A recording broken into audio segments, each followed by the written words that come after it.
Inequalities और wavy curve method पर थोड़ा और एक्सपोजर लेंगे कुछ और क्वेश्चंस के साथ, ताकि आप वैरायटी ऑफ क्वेश्चंस को हैंडल करना सीख पाए और इस मेथड वेवी कर्व मेथड के साथ और ज़्यादा कंफर्टेबल हो पाए। इस प्रिपरेशन में जो कि आपको आईआईटी जेईई मैथमेटिक्स के एक फ्री ऑफ कॉस्ट रिसोर्स के थ्रू करवाई जा रही है। ये कॉम्प्रहेंसिव रिसोर्स बनाया जा रहा है 3 फेजेस में। पहला फेज डेडिकेटेड है आपकी कंसेप्ट बिल्डिंग को लेकर। सेकेंड फेज में हम मेंस के पीवाईक्यूज को सॉल्व करेंगे और थर्ड केस या third phase to be more precise आपके एडवांस्ड में पूछे गए प्रीवियस ईयर्स क्वेश्चंस पर बेस्ड होगा। अभी फिलहाल जो हमने शुरुआत की है वो अलजेब्रा के साथ की है। इसी के बाद ऑफ कोर्स हम कोऑर्डिनेट ज्योमेट्री शुरू करेंगे, जिसके बाद ट्रिग्नोमेट्री को हम डिस्कस करेंगे। ट्रिग को पूरा कर लेने के बाद पारी होगी कैलकुलस की, जिसके बाद हम वेक्टर्स इन 3D के साथ आपके इस फेज 1 को कल्मिनेट करेंगे। अभी जो चैप्टर हमने शुरू करा है that is basics of mathematics. इसमें हम सारे बिल्डिंग ब्लॉक्स फाउंडेशन आपका बिल्ड कर रहे हैं, ताकि आप हर एक चैप्टर की हर एक बारीकी को बहुत डिटेल्ड मैनर में समझ पाएं और सीख पाएं। इस क्वेश्चन को जरा आप देखें तो इस क्वेश्चन में एक छोटी सी प्रॉब्लम आप पाएंगे। ऑफ कोर्स पहली प्रॉब्लम तो यही दिख जाती है कि जैसे ही डिनोमिनेटर में मॉड एक्स माइनस टू दिखता है, मुझे समझ आता है कि मॉड एक्स माइनस टू कभी जीरो नहीं हो सकता, विच मीन्स मॉड एक्स कभी टू नहीं हो सकता, विच मीन्स एक्स कभी भी प्लस माइनस टू नहीं हो सकता, जो लकीली उन्होंने खुद आपको क्वेश्चन में दिया है। तो अब आपको इस इनइक्वालिटी को सॉल्व करके x की सारी पॉसिबल वैल्यूज बतानी है जिनके लिए इनइक्वालिटी सेटिस्फाई होगी। मैं कहूंगा सर अभी तक जो हमने इनइक्वालिटी सॉल्व की है उनमें आरएचएस में जीरो हुआ करता था। आज प्रॉब्लम यह है कि आप यहाँ पर वन से डील कर, मेरा कहना है बखूबी वन से ही डील किया जा रहा है, पर क्या किसी तरीके से वन से मुक्ति पाई जा सकती है? आप में से अगर किसी स्टूडेंट ने समझदारी दिखाते हुए ये कहा कि sir -1 upon mod x minus two greater than equal to 1 है, तो क्यों ना मॉड एक्स माइनस टू को यहाँ भेज दिया जाए, यानी मॉड एक्स माइनस टू को एलएचएस और आरएचएस में मल्टीप्लाई कर लिया जाए। यही एक बेसिक सी गलती है जो आप सब करेंगे अगर आप ये कर रहे हैं तो, कि आप याद करिए इनइक्वालिटी में जब तक आपको वेरिएबल का साइन ना पता हो, आप उसे एलएचएस और आरएचएस में मल्टीप्लाई नहीं करते हैं। क्योंकि वेरिएबल अगर पॉजिटिव है तो इनइक्वालिटी का साइन चेंज नहीं होता है, पर अगर वेरिएबल नेगेटिव है तो इनइक्वालिटी का साइन चेंज होता है अगर आप उस वेरिएबल से उसे मल्टीप्लाई या डिवाइड करें तो प्रॉब्लम यही है स्टूडेंट्स कि जब तक मुझे इस expression mod x minus to का सिग्नेचर ना पता हो, मैं इसे ऐसे ही एलएचएस और आरएचएस में मल्टीप्लाई नहीं कर सकता। तो क्या कोई और तरीका देखते हैं? क्या मैं किसी तरीके से ये जो पूरा एक्सप्रेशन लिखा हुआ है -1 bye mod x minus to, क्या इसे आरएचएस में ले जा सकता हूँ? ऑफ कोर्स ये एक प्रॉब्लम कभी भी नहीं रही है हमारे लिए। आई होप आपको याद होगा, अगर आपके पास ऐसा कुछ लिखा जाए कि a is greater than b, तो आप दोनों ही तरफ किसी तीसरे वेरिएबल को ऐड या सब्ट्रैक्ट करिए, इनइक्वालिटी पर कोई भी इम्पैक्ट, कोई भी असर नहीं पड़ता है। यही बात मैं कहना चाह रहा हूँ कि इस इनइक्वालिटी में दोनों तरफ मैं +1 upon mod x minus to add करता हूँ। तो जब आप आरएचएस में ऐड करेंगे तो ये होगा 1 +1 upon mod x minus to. लेकिन एलएचएस की अगर बात करें तो इसी में इसका एडिटिव इनवर्स जब आप ऐड करेंगे तो ये एक्सप्रेशन बन जाएगा 0। आई होप आप समझ पा रहे हैं, बेसिक सा एल्जेब्रिक ऑपरेशन परफॉर्म किया गया है। Now when you proceed further what do you get next? अब चूंकि चीजें एक ही और है, यहां आप एलसीएम लेने वाली प्रोसेस परफॉर्म कर सकते हैं। आई रिपीट, आप मॉड एक्स माइनस टू को यहां मल्टीप्लाई नहीं कर सकते थे क्योंकि बीच में आपके पास इनइक्वालिटी का साइन था। यहां पर मुझे कोई समस्या नहीं होगी क्योंकि 1 और मॉड एक्स माइनस टू दोनों साइन के एक ही तरफ है इस इनइक्वालिटी के, इसलिए मैं यहां एलसीएम लेने में नहीं हिचकिचाऊंगा। If you are getting my point.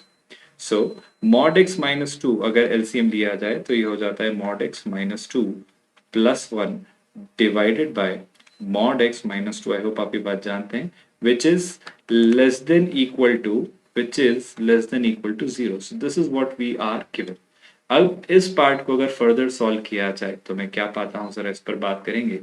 Mod x minus two +1 is -1, तो न्यूमरेटर में I will be getting mod x -1 divided by of course mod x minus 2 which is less than equal to 0। I hope यहाँ तक किसी भी student को कोई doubt नहीं है, बहुत क्लैरिटी के साथ आप आगे बढ़ पा रहे हैं। अब दो बातें, पहला तरीका, आप चाहें तो मॉड एक्स को वाई से रिप्लेस करें और इसे सॉल्व करें, बट मैं कहूँगा एक समझदार स्टूडेंट इसे यहीं से सॉल्व कर सकता है, ये सोचकर कि सर एक क्रिटिकल पॉइंट 1 होगा, एक क्रिटिकल पॉइंट 2 होगा, बिल्कुल 1 और 2 होंगे, तो लिख लेते हैं सीधे 1 और 2। क्या 1 न्यूमरेटर में और 0 का होना अलाउड है? बिल्कुल 1 न्यूमरेटर में और 0 का होना अलाउड है, यानी इस एक्सप्रेशन को 0 करने में 1 हमें भरपूर सहयोग देगा, इसलिए मैं 1 को इंक्लूड करूंगा। क्या 2 डिनोमिनेटर में है? जी हाँ। तो क्या 2 का 0 होना अलाउड है? बिल्कुल भी नहीं, क्योंकि अगर x को टेक्निकली मॉड x को अगर मैंने 2 माना तो 2 माइनस 2 डिनोमिनेटर को 0 बना देगा। अब अगर मैं इस इनइक्वालिटी को सॉल्व करूं तो ये जो सोल्यूशन आ रहा है ये मॉड x के लिए आ रहा है, याद रखिएगा स्टूडेंट्स। वेवी कर्व मेथड याद करिए आप बखूबी, हमने ये सीखा है कि राइट मोस्ट साइड को आप प्लस साइन यूज करते हैं, 2 के ऊपर पावर ऑड है यानी साइन चेंज होगा, 1 के ऊपर पावर ऑड है यानी ऑल्टरनेट सेगमेंट में दोबारा साइन आपका चेंज होगा, तो प्लस माइनस प्लस इस तरीके से कहानी चलेगी। और अब अगर पूछा जाए कि आपको ये एक्सप्रेशन कैसा चाहिए था, तो आप अगर साइन को देखें तो एक्सप्रेशन मुझे नेगेटिव चाहिए था। ये एक्सप्रेशन नेगेटिव मुझे कहाँ मिलता है? ये एक्सप्रेशन नेगेटिव मुझे 1 से 2 के बीच मिलता है, लेकिन बखूबी ये बात याद रखिएगा कि 1 inclusive and 2 is excluded. I hope आप ये बात समझ पाए। पर ये जो सोल्यूशन स्टूडेंट्स याद रखिएगा आया है, ये वैल्यू आई है मॉड एक्स की, आपने मॉड एक्स को पाया है 1 से 2 के बीच। बहरहाल हमें जो पूछा गया था वो x की वैल्यूज को लेकर ओपिनियन मांगा गया था, तो अभी आपका क्वेश्चन कंप्लीट नहीं हुआ है। मैं दोबारा एक बेसिक आपको याद दिलाना चाहूंगा, जब हमने एब्सोल्यूट वैल्यू फंक्शन से रिलेटेड कई सारी बातें सीखी थी, आप याद करिएगा, जब हमने मॉड्यूलस को लेकर अपना डिस्कशन किया था, तो आपको मैं याद दिलाऊं, अगर मॉड एक्स दो वैल्यूज के बीच लाई करता है, जैसे कुछ ऐसा मैं कहूँ आपसे a से b के बीच में, जहाँ पे थोड़ी देर के लिए मैं यही लिख देता हूँ कि b को इंक्लूड नहीं किया जाता है, तो आपको याद है ये बात। यहाँ पर ये दोनों बातें बशर्ते सही है कि ए और बी दोनों पॉजिटिव हैं, जहां पर ए बी से ऑफ कोर्स छोटा है। आपको याद होगा हमने इसके लिए कंक्लूजन दिया था कि x जो होगा वो माइनस बी से माइनस ए तक होगा, या फिर x a से b तक होगा। ऑफ कोर्स b आपका इंक्लूडेड नहीं है, इसलिए b पर ओपन ब्रैकेट, और a आपका इंक्लूडेड है, इसलिए a पर आप क्लोज्ड ब्रैकेट लेंगे। यही बात अगर मैं यहाँ अप्लाई करूँ, जो लर्निंग हमने absolute value function modulus function के चैप्टर में सीखी थी, मैं क्या कंक्लूड कर सकता हूँ कि x जो होगा सर वो आपका -2 से -1 तक होगा, या फिर 1 से 2 तक होगा। ऑफ कोर्स आपके -1 और 1 पर आप क्लोज ब्रैकेट यूज करेंगे और 2 पर आप ओपन ब्रैकेट यूज करेंगे। और ऐसा क्यों कर रहे हैं, आई होप अब बहुत क्लैरिटी के साथ आप चीजें समझ पा रहे हैं। So are we clear with this students कि फाइनली आपका आंसर क्या है और क्यों है, और ये कैसे आ रहा है, और कैसे हर एक कंसेप्ट में पुरानी सीखी गई बातें कैसे अप्लाई हो रही हैं।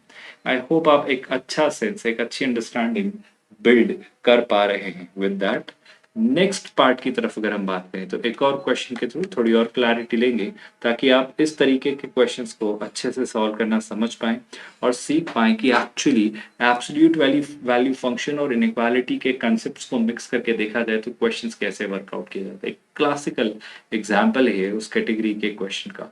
सो mod x plus 3 plus X divided by x plus 2, this expression is greater than given to be greater than 1। ठीक है, एक छोटा सा काम मैं करने जा रहा हूँ यहाँ पर। क्या मैं दोनों तरफ 1 सब्ट्रैक्ट कर सकता हूँ, यानी mod x plus 3 plus x upon x plus 2 minus 1 greater than 0। I hope ये क्लियरली किया जा सकता है, इसमें कोई भी शिकायत नहीं है। अगर मैं आगे बढ़ूं तो क्या आप ये समझ पा रहे हैं? अब चूंकि पूरा वेरिएबल वाला पोर्शन आपके इनइक्वालिटी के साइन के एक ही और है, इसलिए आप एलसीएम लेने की प्रोसेस परफॉर्म कर सकते हैं। तो आप क्या कहेंगे? आप कहेंगे mod x plus 3 plus x minus x minus 2 divided by x plus 2 greater than 0। All right, that's brilliant. I hope आप देख पा रहे हैं यहाँ पर इस वेरिएबल से वेरिएबल आपका कैंसिल हो जा रहा है, एंड फाइनली न्यूमरेटर में what you are left with is mod x plus 3 minus 2 divided by x plus 2 greater than 0। यहाँ तक आई होप डाउट की कोई भी गुंजाइश नहीं है। यहाँ से अगर मैं आगे बढ़ूं तो इस बात पर गौर फरमाइएगा कि अब आपके पास कोई रास्ता नहीं है इस मॉड को लेकर अपना कंसिडरेशन एक्सप्लोर और एक्सपांड करने का। इसका क्या मतलब है? एक्चुअली यहाँ पर मैं दो केसेस इंट्रोड्यूस करने वाला हूँ। पहला केस हमारा इस बात को लेकर कंसिडरेशन में होगा कि मान लेते हैं जो मॉड के अंदर लिखा गया एक्सप्रेशन है यानी x+3 वो 0 या 0 से बड़ा है। दूसरा केस इस बात को लेकर हमारा एक्सप्लोरेशन होगा कि मान लेते हैं जो मॉड के अंदर लिखा गया एक्सप्रेशन है वो एक नेगेटिव एक्सप्रेशन। तो अगर दोनों ओपिनियंस के साथ आगे बढ़ा जाए तो आप क्या कंक्लूजन देंगे, जरा इस बात पर बात करते हैं। आई होप आप समझ पा रहे हो, जब मॉड के अंदर लिखा गया एक्सप्रेशन 0 या 0 से बड़ा होता है तो modulus sign as it is हट जाता है, अंदर लिखी हुई वैल्यू एज इट इज बाहर आ जाती है। तो आप मॉड x+3 को सिर्फ x+3 लिख सकते हैं। बाहर आपके पास -2 था, डिनोमिनेटर में x+2 है और ये ग्रेटर देन 0 हो। लेकिन जब मॉड के अंदर लिखी गई वैल्यू नेगेटिव हो तो जो आपका एक्सप्रेशन है वो नेगेटिव साइन के साथ बाहर आता है, यानी x+3 पर आप यहाँ नेगेटिव साइन यूज करेंगे और इसके बाद -2 तो लिखना ही है as a part of the process जो वहां लिखी गई है एक्सप्रेशन में, और इस तरीके से आप लिखेंगे। आगे अगर मैं बढ़ूं सो 3 - 2 इज क्लियरली 1। सो यहाँ आपके पास बनता है x+1 upon x+2 greater than 0। यहाँ पर अगर देखा जाए तो -x -3 - 2 is -5 divided by of course x+2 greater than 0। इसे आप सिंप्लीफाई करना चाहें तो माइनस साइन अगर आप कॉमन ले लें तो ये कुछ ऐसे बनेगा, और अगर माइनस साइन से दोनों तरफ मल्टीप्लाई कर दे तो आई होप बताने की जरूरत नहीं है, इनइक्वालिटी का साइन चेंज होगा, यानी ये होगा x+5 upon x+2 to be less than 0। I hope आपको ये बात याद है कि हमने इस कंडीशन के साथ शुरुआत की थी कि x जो था वो ग्रेटर देन इक्वल टू -3 था, और इसके साथ साथ अब जो हम कर रहे हैं वो ये कंक्लूजन जो हम यहाँ से ड्रॉ करेंगे। सिमिलरली यहाँ जो आपने शुरुआत की थी वो ये कि x जो था आपका वो -3 से छोटा था। इसके साथ इस कंक्लूजन के साथ आप इसका एंड यानी इंटरसेक्शन लेंगे जो आपका यहाँ से ड्रॉ होगा। इसी बात को अगर थोड़ा और आगे मैं कंटिन्यू करूं तो जरा इन बातों पर विचार करेंगे स्टूडेंट्स। आई होप अगर यहाँ मैं नंबर लाइन प्लॉट करूं, वेवी कर्व मेथड में यूज करूंगा, एक नंबर होगा -2, एक नंबर होगा -1। चूंकि इक्वल का साइन नहीं है इसलिए दोनों ही बाउंड्री कंडीशंस, दोनों ही ट्रांजिशन वाले पॉइंट्स एक्सक्लूडेड होंगे। और अगर मैं यहाँ -∞ और इन्फिनिटी प्लॉट करूँ तो right most side plus then minus then plus. मैंने बिना सोचे समझे ये इसलिए किया क्योंकि जो पावर्स थी फैक्टर्स के ऊपर वो ऑड थी।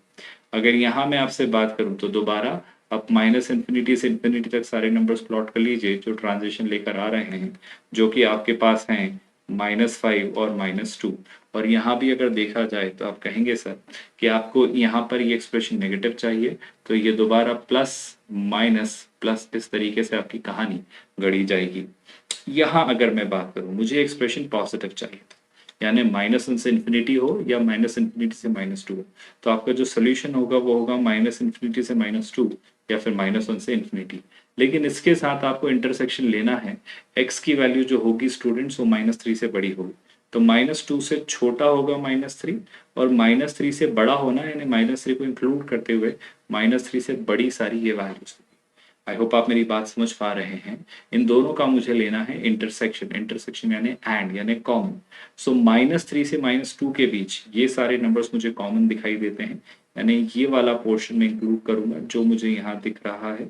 और यहाँ पर अगर मैं देखूं तो ये पूरा पोर्शन दोनों के बीच में कॉमन है, तो ये पोर्शन और इंक्लूड होगा, यानी इस वाले पार्ट से जो सोल्यूशन निकल कर आएगा वो ये होगा कि x जो है सर बिलोंग करेगा आपका -3 से -2 तक के सारे नंबर्स, या फिर -1 से इन्फिनिटी। इसमें एक छोटा सा करेक्शन होना है स्टूडेंट्स कि -3 को आपने इंक्लूड किया है, इसलिए -3 पर आप क्लोज ब्रैकेट यूज करें।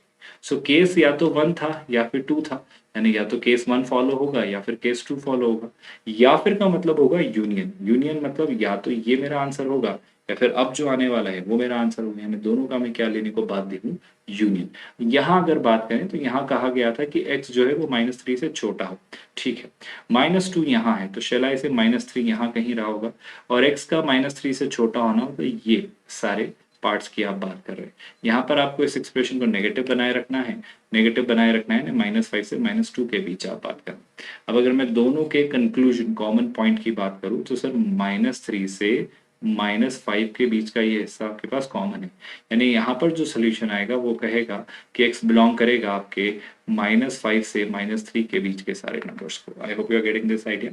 मुझे लेना है इन दोनों आंसर्स का यूनियन। जब इन दोनों आंसर्स के यूनियन की बात हो तो थोड़ी और क्लैरिटी मैं आपको देने की कोशिश करता हूँ कि पहले ज़रा नंबर्स को प्लॉट कर लिया जाए। ये माइनस इन्फिनिटी इन्फिनिटी, सबसे छोटा नंबर मुझे दिख रहा है -5, आई बिगिन विद -5। उससे बड़ा मुझे एक नंबर दिख रहा है -3, उससे बड़ा मुझे एक नंबर दिखता है -2, उससे बड़ा एक नंबर मुझे दिखता है -1। पहले इस वाले पार्ट की अगर मैं बात करूं तो मुझे जो इंक्लूड करना है वो है -3 से -2 और ऑफ कोर्स -1 से इन्फिनिटी। जब इस वाले सॉल्यूशन की बात करूं तो मुझे इंक्लूड करना है -5 से -3। दोनों सॉल्यूशंस का यूनियन अगर मैं लूं यानी दोनों को कंबाइन कर दूं तो मेरा फाइनल आंसर जो होगा वो कहेगा, आप आंसर में इंक्लूड करेंगे -5 से -3। ये कहता है मत लीजिए, पर ये कहता है ले लीजिए, तो किसी भी एक की बात मान लीजिए क्योंकि यूनियन कहता है जो भी कोई एक कहे उसकी बात मान लीजिए। तो -5 से -3 तक आप आए, लेकिन -3 से गाड़ी आगे चलती चली गई -2 तक, तो -3 पर रुकने के बजाय आप इसे -2 तक ही ले जाइए, या फिर आप कह लीजिए -1 से इन्फिनिटी तक, क्योंकि ये पूरा पोर्शन आपका इंक्लूडेड है। आई होप आप समझ पा रहे हैं। -5 से -2 तक गाड़ी आपकी बिना रुके चल सकती है, -3 पर विराम नहीं लगेगा, और उसी तरीके से -1 से इन्फिनिटी तक भी आपकी गाड़ी बराबर चल सकती है। इस तरीके से गाड़ी कुछ इस तरीके से बढ़ रही होगी। यानी फाइनली जो आंसर आप मार्क करेंगे इस क्वेश्चन का, that will be said as -5 से -2 ओपन ब्रैकेट और -1 से इन्फिनिटी। क्या अब आप क्लैरिटी के साथ चीजें सोच पा रहे हैं कि इन क्वेश्चंस को कैसे करना होता है इस प्रिपरेशन के तहत, जो कि आपको IIT JEE मैथमेटिक्स के लिए करवाई जा रही है, बिल्कुल फ्री ऑफ कॉस्ट। मैं एक स्ट्रक्चर्ड मैनर में आपको कल वेवी कर्व मेथड, कल यानी हमारे नेक्स्ट वीडियो में of course wavy curve method पर और एक स्ट्रक्चर्ड एल्गोरिदम बिल्ड करवाने की कोशिश करूंगा, ताकि क्लैरिटी के साथ आपको हमेशा माइंड में पता हो क्रिस्टल क्लियर मैनर में कि exactly wavy curve method apply कैसे होती है, क्या स्टेप बाय स्टेप उसकी प्रोसेस होती है जो आपको फॉलो करनी होती है। इस पर एक अच्छा डिस्कशन हम अपने नेक्स्ट लेक्चर में ऑफ कोर्स करेंगे। ये रिसोर्स जो आपके लिए बिल्ड किया जा रहा है ये बिल्कुल फ्री ऑफ कॉस्ट है, यानी स्टूडेंट्स में कोई भी हिडन कॉस्ट नहीं है। आपके लिए ये वीडियोस हमेशा उपलब्ध रहेंगे हमारे यूट्यूब चैनल पर प्लेलिस्ट में एक स्ट्रक्चर्ड मैनर में ऑर्गेनाइज्ड। ये तैयारी को 3 फेजेस में ऑफ कोर्स हमने डिवाइड किया है। अभी जो आपका चल रहा है वो कंसेप्ट बिल्डिंग का फेज चल रहा है। इसमें हर एक कंसेप्ट को, हर एक चैप्टर को कई सारे इलस्ट्रेशंस और एग्जांपल से आपको क्लियर किया जा रहा है। इसके बाद हम IIT JEE मेंस में पूछे गए प्रीवियस ईयर्स क्वेश्चंस करेंगे, जो कि आपके सेकंड फेज का पार्ट है। फेज 3 में आपकी प्रिपरेशन एडवांस्ड में पूछे गए JEE एडवांस की मैं बात कर रहा हूँ, प्रीवियस ईयर्स क्वेश्चंस पर रिवॉल्व होगी। अभी जो चैप्टर आपका चल रहा है that is basics of mathematics, foundation build कर रहे हैं हम अलजेब्रा यूनिट के अंदर। इसके बाद ऑफ कोर्स कोऑर्डिनेट ज्योमेट्री पर हम शिफ्ट होंगे, followed by trigonometry, then calculus, and then finally vectors in 3D। इस तरीके से पूरी प्रिपरेशन आपकी प्लान्ड है। मेरा मानना है यहाँ तक कोई भी कंफ्यूजन आपको नहीं है। विद दैट मिलते हैं नेक्स्ट वीडियो में। ख्याल रखिए अपना। Thank you so much students.